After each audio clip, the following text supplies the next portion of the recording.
Hello hello hello hello my dear friend. जैसा कि आज हैप्पी न्यू ईयर है, तो आज हैप्पी न्यू ईयर है, तो हैप्पी न्यू ईयर है, तो आज हम न्यू ईयर के अवसर पर आज केमिस्ट्री का बुक उठाए हैं, क्लास 10th का एक्सरसाइज फर्स्ट, रासायनिक अभिक्रिया एवं समीकरण, केमिकल रिएक्शन एंड इक्वेशंस के बारे में। तो आइए पहले रासायनिक अभिक्रिया के बारे में जान लेते हैं। पहले इसका डिफिनीशंस जानते हैं। तो इसका डिफिनीशंस अर्थात कहेंगे, रासायनिक अभिक्रिया का डिफिनीशंस कहेंगे। मान लीजिए डिफिनीशंस जानने से पहले हम यह बताना चाह देते हैं कि मान लीजिए कि आजकल रासायनिक अभिक्रिया, जैसे रासायनिक अभिक्रिया टॉपिकें है, चैप्टरें हैं रासायनिक अभिक्रिया एवं समीकरण। तो पहले हम रासायनिक अभिक्रिया ले लेते हैं, समीकरण के बारे में बाद में चर्चा करेंगे। तो अर्थात रासायनिक अभिक्रिया, मान लीजिए कि दैनिक जीवन में आजकल आप देखते होंगे कभी काल क्या होता है, तो दूध से दही बन जाता है। मान लीजिए कि दूध से अगर दही बन गया तो आप क्या दही से दूध आप हमको पुनः बना सकते हैं? आप दावा के साथ बोल सकते हैं कि आपको हम दही से दूध बना देंगे? ये कभी पॉसिबल है? नहीं ना है। दही से दूध कैसे बन जाएगा? एक बार जो बन गया तो पुनः वो वापस, जैसे आप कह सकते हैं ये पानी से, माने बर्फ से पानी बन सकता है, क्योंकि बर्फ जब पिघलता है तो वह पानी के रूप ले लेता है, पानी अवस्था में आ जाता है। तो उसको आप क्या 0 डिग्री सेल्सियस पे उसको माने क्या कहते हैं, 0 डिग्री सेल्सियस पे जमा के आप बर्फ बना सकते हैं, ये आपका करेक्ट है। लेकिन आप बोलिएगा कि दूध से आपको हम माने दही बन गया तो आप दही से दूध बना दीजिए, ये आपका इम्पॉसिबल है, ये आप नहीं कर सकते हैं। कभी काल आप देखते होंगे कि आम सड़ जाता है, तो सड़े हुए आम को क्या आप पुनः माने जो एक ताज़ा आम होता है उसमें आप कन्वर्ट कर सकते हैं? नहीं ना। अब कभी काल जाते होंगे कि धान सब होता है, तो आप माने मान लीजिए कि जैसे माने पीसिया का मशीन होता है, आजकल गेहूं का पीसिया जो होता है उस मशीन पे आप चले जाइए, ठीक है। आप गेहूं उसमें डाल देते हैं चक्की में, जब गेहूं माने पिसा जाता है, आटा में कन्वर्ट हो जाता है, पुनः उस आटा को क्या आप गेहूं पुनः बना सकते हैं? तो ये सब दैनिक जीवन में आजकल आप देखते होंगे। तो ये सब जो होता है, आज केमिस्ट्री का इंट्रोडक्शंस पहले आपको हम बता देते, उसके बाद रासायनिक अभिक्रिया का डिफिनीशंस आप लोग जान लीजिएगा। तो पहले समझना जरूरी है। तो आज इंट्रोडक्शंस क्लास है सिर्फ। तो आज न्यू ईयर है, इसीलिए हम न्यू चैप्टर भी उठाए हैं, न्यू बुक भी उठाए हैं केमिस्ट्री का। तो केमिस्ट्री का एक भी लेक्चर नहीं मिला आप लोग को। तो इस प्रकार से जैसे देख सकते हैं कि कभी कल आप मान लीजिए कि गेहूं जाते हैं पिसाने के लिए, तो क्या आप आटा से गेहूं बना सकते हैं? ये रासायनिक परिवर्तन है। आप इसको, तो ये सब दैनिक जीवन में होते रहता है। कभी कल आप क्या कीजिएगा कि चावल है, फिर है कि एक कढ़ाई, या मान लीजिए कि आप क्या करते हैं एक माने कंटेनर या बर्तन में उस पानी को उबाल रहे हैं, मान लीजिए 100 डिग्री सेल्सियस पे आप उसको उबाल रहे हैं, उसमें चावल आप डाल दिए, आप भात में वह परिवर्तन हो गया। तो क्या आप भात से पुनः चावल पुनः हमको बना सकते हैं? बना दीजिएगा चावल, नहीं ना होगा। चावल कभी प्राप्त होगा? भात से चावल प्राप्त होगा? नहीं ना होगा। तो ये सब दैनिक जीवन में होते रहता है। तो आजकल दैनिक जीवन में ये सब होते रहता है। जैसा कि आप जानते हैं, आप भी देखे होंगे कि पुनः मान लीजिए कि कभी काल सेब सड़ जाता है, कभी काल केला सड़ जाता है, तो कभी काल क्या होता है, मान लीजिए कि पुनः माने आम को जो होता है आम सड़ जाता है, कभी काल सेबे सड़ जाता है, दही से दूध से दही बन गया, तो ये सब परिवर्तन हो जाता है। कभी काल दूध फट जाता है, दूध जब फट जाता है तो फटा हुआ क्या पुनः दूध में पुनः माने क्या कहते हैं सिंपल, तो माने पुनः हमको वैसा ही दूध बना दीजिएगा? नहीं ना बनेगा। तो ये सब आप जो होता है देखते होंगे। तो ये सब जो होता है रासायनिक परिवर्तन के अंतर्गत आता है, रासायनिक। तो आजकल दैनिक जीवन में ये सब घटना घटते रहता है, आप देखते हैं, आपके सामने में भी घट रहा है। तो ये सब रासायनिक अभिक्रिया के, तो सबसे पहले आप रासायनिक अभिक्रिया जान गए। इंट्रोडक्शंस का क्लास है, आज न्यू चैप्टर है, आज न्यू ईयर्स है और न्यू चैप्टर भी लेके आए हैं, रासायनिक अभिक्रिया एवं समीकरण। पहले अभिक्रिया और रासायनिक के बारे में जानिए, फिर उसके बाद समीकरण पे बाद में हम चर्चा करेंगे। तो पहले रासायनिक अभिक्रिया पे चर्चा करते हैं। तो इस प्रकार से घटना जैसे होते रहता है, जैसे आप लोग दैनिक जीवन में देखते हैं, तो ये सब घटना घटते रहता है। कभी काल आप देखते होंगे ये सब घटना जैसे घट रहा है अभी काल, तो ये सब ये सब आप जैसे देख सकते हैं, चावल से भात बन जाता है, हमारे शरीर में भोजन का पच जाता है। अब मान लीजिए आप दाल और रोटी खाए हैं, तो पुनः आप जो तक खा गए, आप पच गया, तो पुनः आप उसको बना सकते हैं, दाल रोटी पुनः नहीं ना बन सकता है। तो ये सब घटना घटते रहता है। आर्द्र वायु में लोहे के सामान में खुला छोड़ देने पर उस पर जंग लगना, माने मान लीजिए कभी कल माने लोहा में जंग लग जाता है, तो पुनः वह साधारण लोहा आप बना सकते हैं जिस तरह का लोहा था। तो अगर जंग लग जाता है तो उस पर एक जैसा परत चढ़ा जाए, जिंक का परत चढ़ा जाता है, तो वह लोहा को बचा सकते हैं। तो इस प्रकार से घटना घटते रहता है। तो भोजन, जैसे आप लोग भोजन खाते हैं तो वह माने पचना, भोजन का पचना, तो ये सब घटना घटते।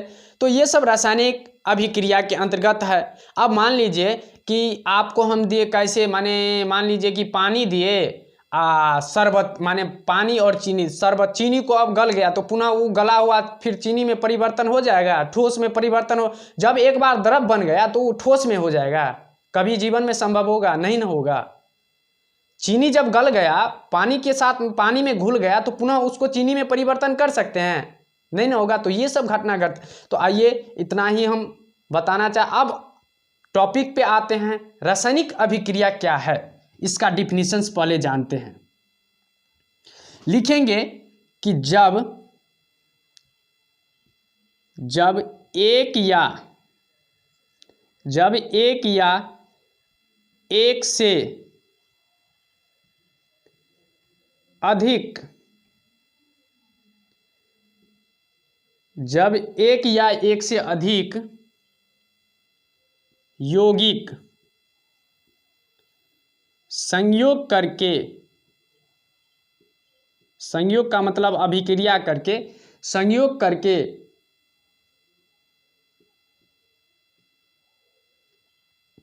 एक नए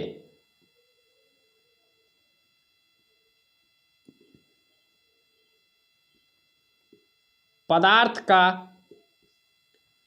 निर्माण करता है,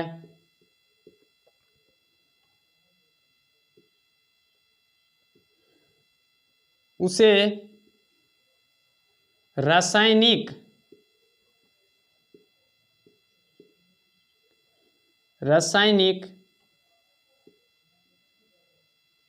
अभिक्रिया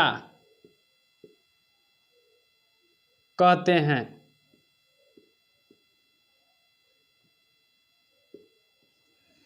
जब एक या एक से अधिक यौगिक संयोग करके एक नए पदार्थ का निर्माण करते हैं, जैसे मान लीजिए एग्जाम्पल के तहत, अब पानी जैसे लिए, पानी प्लस चीनी,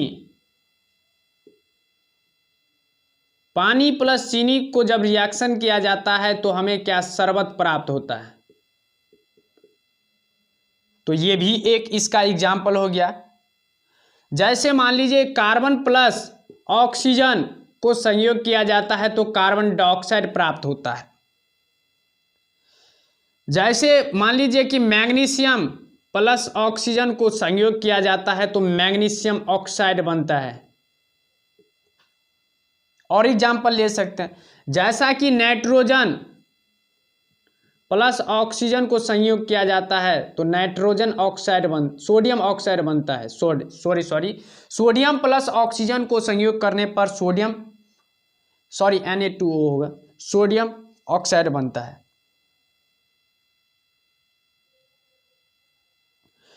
तो जैसे पानी प्लस चीनी को कहता है कि, आप एक बार समझिए रासायनिक अभिक्रिया क्या है। तो जब एक या एक से अधिक, अब आप यहाँ ध्यान दीजिए, एक तो ये हो गया पानी हो गया, एक चीनी हो गया, तो एक और दो है तो एक से अधिक है। तो जब एक या एक से अधिक यौगिक है, ये सब संयोग करके, ये संयोग किया। अब मान लीजिए कि यहाँ एक गिलास है, अब मान लीजिए कि यहाँ एक गिलास है, ठीक है, इसमें मान लीजिए पानी है, ठीक है। अब इसमें हम पुनः क्या करते हैं, चीनी डाल देते हैं। चीनी डाल दिए तो ये जो था घुल मिल गया, तो हमें क्या प्राप्त हुआ, शरबत प्राप्त हुआ।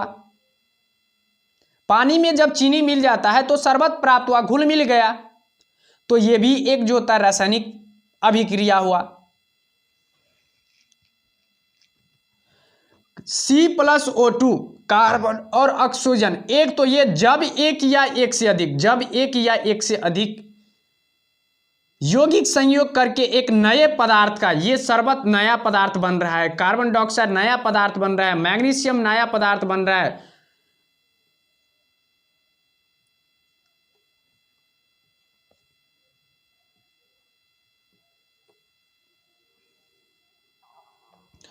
तो ये सब जो होता है एक नया प्रोडक्ट हमको प्राप्त, एक नया पदार्थ बन रहा है। मान लीजिए कि आप जैसे ये इसमें चीनी आप डाल दिए तो ये शरबत प्राप्त हो गया, तो ये हमें नया प्राप्त हुआ ना। तो जब एक या एक से अधिक यौगिक संयोग करके एक नए पदार्थ का निर्माण करता है, जब एक या एक से अधिक यौगिक संयोग करके एक नए पदार्थ का निर्माण करता है, उसे हम रासायनिक अभिक्रिया कहते हैं। जैसे आप ये सब देख सकते हैं एग्जाम्पल में, और ढेर एग्जाम्पल आप ले सकते हैं। जैसे पानी और चीनी को घोलने पर हमें शरबत प्राप्त हो रहा है, तो एक नया पदार्थ बन रहा है, एक न्यू सब्सटेंस बन रहा है। कार्बन और ऑक्सीजन को संयोग किया गया तो कार्बन डाइऑक्साइड प्राप्त हो रहा है, तो एक नया पदार्थ बन रहा है। मैग्नीशियम और ऑक्सीजन को यहाँ आप यहाँ चर्चा उठता है, आप यहाँ बोलिएगा कि आप यहाँ 2 क्यों डालें और यहाँ भी 2 क्यों डालें। तो अगले जो होता है, अगले टॉपिक में हम बताएंगे ना, तो आपको ये भी खुलासा हो जाएगा, ये भी आपको डाउट क्लियर हो जाएगा कि 2 कहाँ से आया, यहाँ भी 2 कहाँ से आया, यहाँ 4 क्यों कहाँ से आया, यहाँ 2 कहाँ से आया। तो अभी घबराने का बात नहीं है, जो लिखाते हैं उस पर ध्यान दीजिए।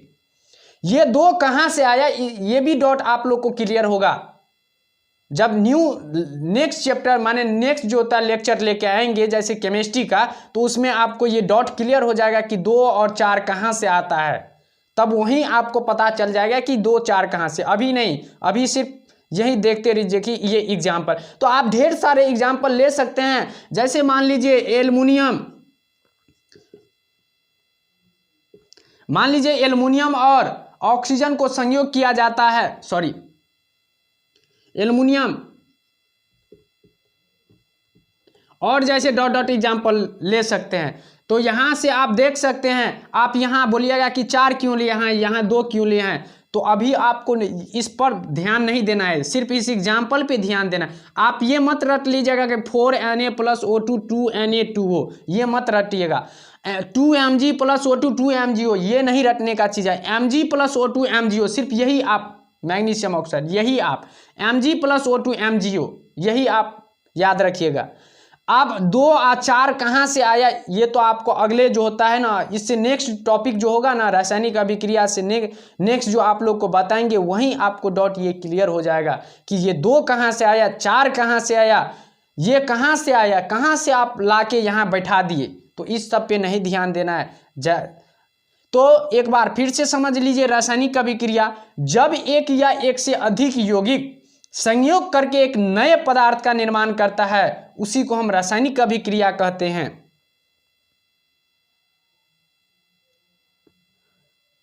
आप जैसे अभी का आज सिर्फ हम इंट्रोडक्शंस का क्लास देंगे।